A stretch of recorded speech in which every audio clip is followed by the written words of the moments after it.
Magandang gabi po sa lahat mga ka-agri, magandang buhay sa lahat, magandang araw. Tayo po ngayon ay magre-rebag. Bakit nga ba kailangan rebag ang Miyazaki Mingo? Yan o, kita nyo. Yan po yung pagka standard na pambenta. Okay na yung 9x9 by 19. Pero yung bumili ako sa Shopee, gusto ko yung mas malaki dahil palalakihin ko siya. Ayan o, haba o, 12x12x20. Para mas madaming lupa, ito pasusuluyin ko. Pag active na ulit ito, sa isang araw gagrap ko naman siya ng Golden Queen. Yun po ang uso dito. Ito naman igagrap ko ng ano nga bang igagrap ko dito? Golden Queen din yata. Hindi, wala akong igagrap dito. Ito igagrap ko naman sa Golden Queen doon. Yun o, naka-prepare na din. Pakita ko lang sa inyo.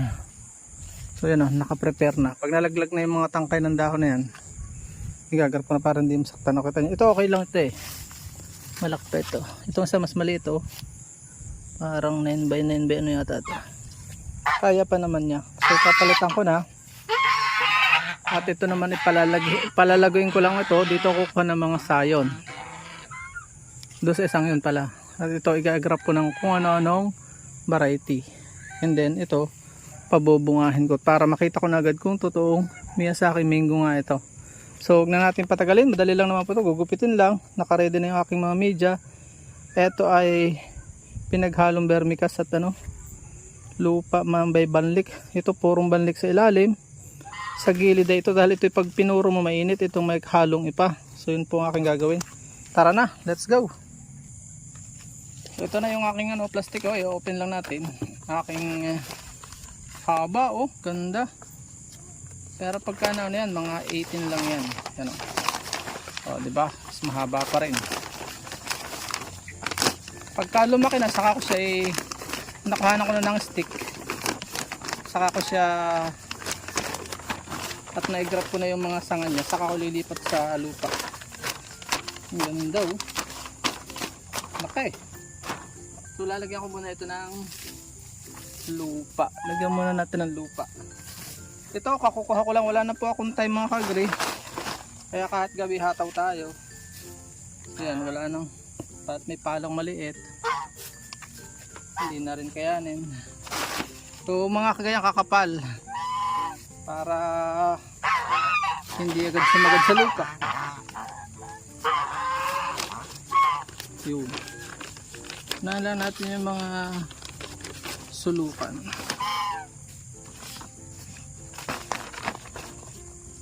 Yan.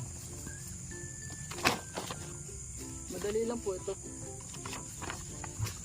Haba pang daldal ko. Salamat sa walang sawang pagsuporta mga kagri. Yan. Tatagal ito ng, hindi po natagal pagka pa mainit. Kaya sabi ng iba, puruhin mong lupa. Purong lupa. Yun naman pong pinagtestisan ng niyog, pinapakain ko muna sa bulati. Kaya itong halo ng lupa ko is vermicompost. Vermicompost. Yan. Laki. Yan. Kailangan tama yung pantay-pantay. Pang-distribution ng sulok.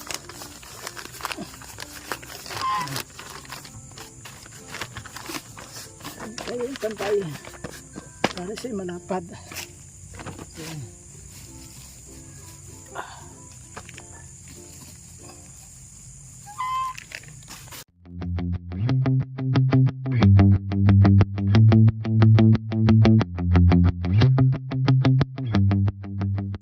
Gawin natin truss media.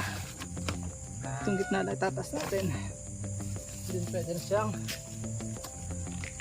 tanggalin. Gusto na po siyang i-gupitin. Gugupitin na natin. Tingnan nyo naman mga kagri. Yan Kaya kailangan gupitin ito dito. Labas na yung ugat. Mga na siya. Labas na. Wala na siya makukuhang sustansya. Yan Solid na. Kasi bato mo. Tigas. Hindi siya mababasag. So ayan, tingnan niyo yung mga ugaton, malaki. labas tao yan, oh, ugat oh. Yan. Ano na yan, hindi na makatutulong sa puno. Ito yung aking scam na jujube. Ito dito ko na lang binili. Mahirap din basta sa malalayo eh. May mga naunang nakajack pati di sila na yung nagpapatubo ngayon sa amin. Kaysa sa bumili ka ng hindi sigurado, doon ako sa mga trusted na kaibigan nabili. May mga tinatransak pa po ako yung bagong variety. Abangan nyo lang po. Ano naman siya, variegated. Ibang class, mas mahal naman sa ito. Mura pa ito eh. May nabibiling nga nito na ano lang 600. Pinapadami lang po namin ng ano, variety kaya nagmamahal. Oh, grabe oh. Plastic nag ano na. Yun.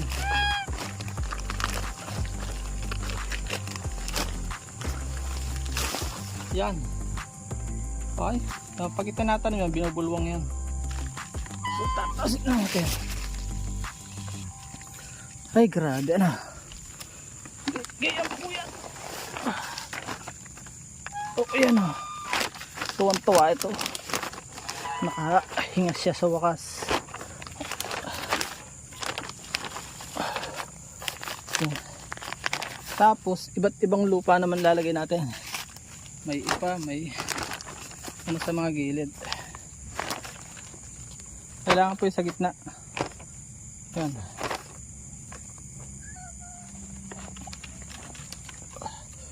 Para pantay yung paglalagay natin ng ano. So yan. Ito naman, lalagay natin itong may halong vermicast para malamig. Sakto lang yung height niya oh. May clearance sa ibabaw na uno. Pero bababa pa po yan eh.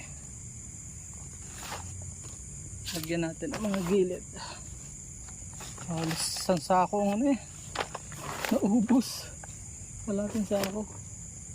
Ganda nito. Okay, lumago. Yung isa gaganto. Baka hindi ko na iganto. I-direct ko na sa. Pero pwede rin iganto ko muna.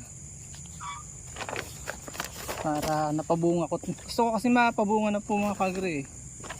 Para makita ko kung golden queen nga o kung ano man variety gusto ko makita. Yan. Tapos ito naman yung may halong ipa. Talagyan. Ito lang may ipa. Para matipid. Yan. Huwag natin pupuruhin. Ito may halo din vermicast. May halo itong pinagtistasan ng niyog. Ayan. Yun. Ayan. Yung gilid. So ginabinasa ko galing pa po ng kadating ko lang galing office kanina. Nakapanguha na po ako ng tip ng yan lupa-lupa na yan. So ipapatong natin sa babay lupa. Yan, bigat nito wari. Problema yung maglipat nito. Magbalik to sa kanyang lugar. Napaka bigat. Yan. Para siya ay malamig. Hindi mag-init. Yan. May abono na siya. Napakaganda pa ng lugar niya. Ganda. So, yan o. Yan lang mga kagre ang reason yan ano. Parang feeling ko ako yung halaman no na okay, parang ay dito. I-blank ko lang natin yung kaunti para sa pag-add ng fertilizer. Kaya nating may empty space dito. Yun. Ag-agin natin ng kaunti. Yan, ganyan lang siya para sa ano. Ito, ang bigat nito. Ililipat ko na po siya doon sa kanyang lugar. So yun lang. Kung kayo napagpala sa video ito, pahinihintay nyo, share nyo na po ito para marami sa ating mga kababayan na matuto at sama-sama po tayong umasenso. Paalam and God bless. At dyan po nagtatapos ang munti natin vlog. Kung kayo pinapagpala at mahilig kayo sa ganitong klase mga upload, please consider subscribing and hitting the bell icon so that you'll get notification sa mga upcoming namin videos. Ano po? Magkita-kits po tayo sa susunod natin mga vlog. Paalam and God bless. Bye-bye po muna!